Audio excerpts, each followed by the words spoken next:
I would say stay out of our way.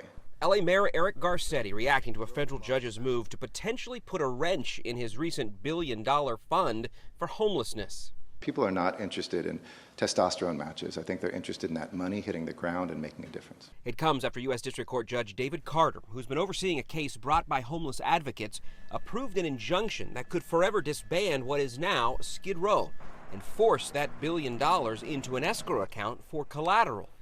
The judge's order will force city and county leaders to offer single women and unaccompanied children on Skid Row a roof over their heads within 90 days.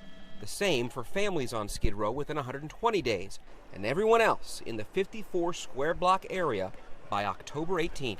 We've committed a record amount that is almost 100 times more than when I started here 8 years ago to combat homelessness. Mayor Garcetti, people are dying on the street. But critics say all the money city and county leaders have been using isn't creating any changes on the streets. In fact, the homeless crisis, they say, has worsened.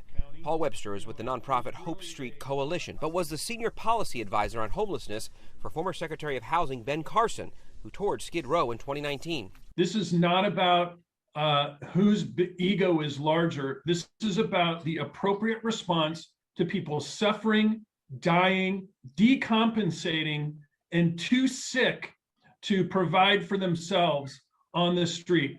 Webster says this court battle demonstrates the housing first model is a failure and that a focus on addiction and mental health should be paramount. One of the biggest limitations that is going right now in our fight against homelessness is the narrative that housing solves homelessness.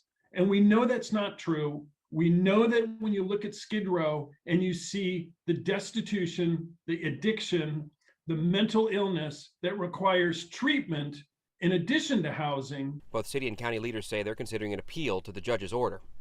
From Skid Row, John Cadiz-Klimack, NBC 4 News.